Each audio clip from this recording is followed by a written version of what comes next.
बिस्मिल्लाहिर्रहमानिर्रहीम। अस्सलाम वालेकुम व्यूवर्स, आप देख रहे हैं ट्रेनिंग। और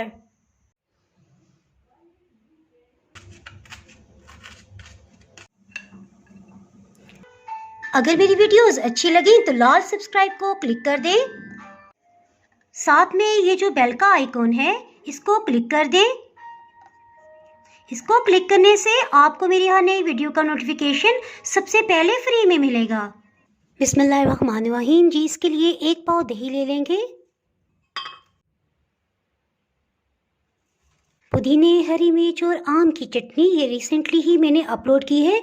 अगर आप इससे मतलब जानना चाहते हैं कि किस तरह से बनाई है तो इसका लिंक मैं डिस्क्रिप्शन में दे दूंगी, आप वहां से देख सकते हैं।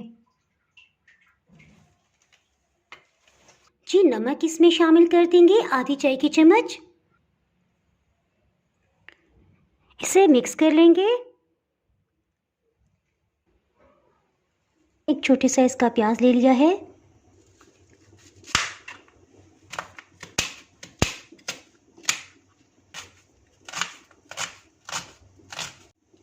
इसमें सिर्फ आधे प्याज को हम इस्तेमाल करेंगे। नमक 1 चाय की चम्मच का चौथाई हिस्सा ये डाल देंगे और इसे अच्छी तरह से मिक्स करके 5 मिनट के लिए पड़ा रहने देंगे। जी, 5 मिनट के बाद इसे पानी से अच्छी तरह से धो लेंगे। इससे प्याज की कड़वाहट दूर हो जाएगी। प्याज को दही में शामिल कर देंगे।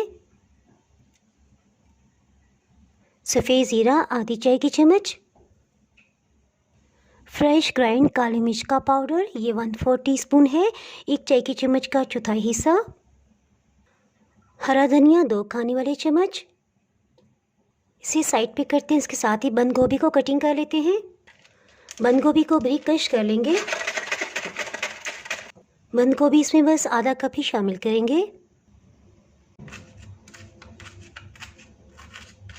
गोभी को भी शामिल कर देते हैं। जी, रायता बनाने के लिए बिल्कुल सब्ज रंग का एक कद्दू लिया है।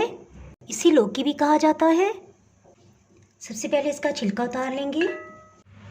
देखिए, छिलका उतरते ही इस पर कलर आने लग गया है। ये कुदरती इसका कलर है। इसे 2 हिस्सों में डिवाइड कर देंगे।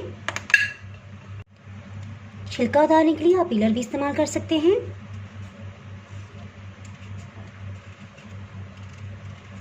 कद्दू को क्रश कर लेंगे। जैसे ही बीज वाला एरिया आएगा इसे इस तरह से घुमा लेंगे।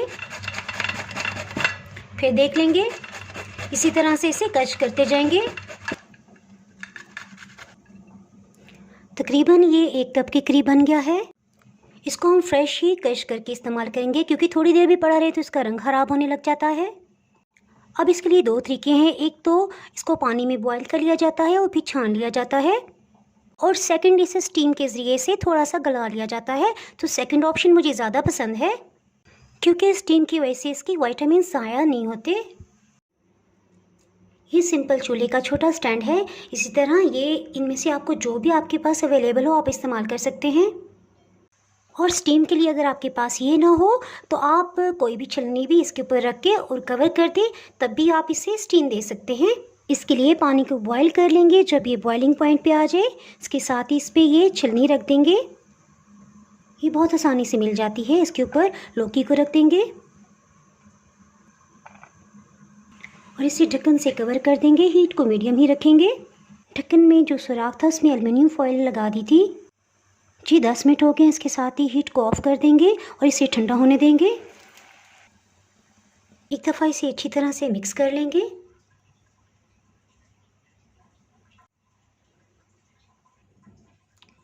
लौकी भी ठंडी हो चुकी है, इसे भी शामिल कर देंगे। ऐसे लोग जो दिल के अमराज में मुब्तला हैं, इसी तरह हाई ब्लड प्रेशर के पेशेंट्स के लिए भी ये बहुत ही अच्छा है। और गर्मियों में अगर आप ये इस्तेमाल करेंगे तो आपको एक सुकून सा महसूस होगा, यानी इसकी ठंडी तासीर है। और इसे फिर गर्मियों में ही इस्तेमाल कीजिएगा। थोड़ा सा प्याज, थोड़ी सी बंद गोभी और हरा धनिया ऊपर इस तरह से स्प्रिंकल कर देंगे। थोड़ी सी काली मिर्च इसके ऊपर छिड़क देंगे ताकि बहुत अच्छा सा लगे। आप इसको ज़रूर इस्तेमाल कीजिएगा, इंशाल्लाह आपको बहुत ही पसंद आने वाला है। इसके साथ अगर आप मेरे चैनल पर नए हैं तो चैनल को सब्सक्राइब कर दें। बेल आइकन प्रेस करना बिल्कुल भी ना भूलिएगा। वीडियो लाइक और शेयर ज़रूर कीजिएगा। दुआओं में याद रखिए। इसके साथ ही मैं इजाज़त चाहती हूँ। अल्लाह हाफिज़।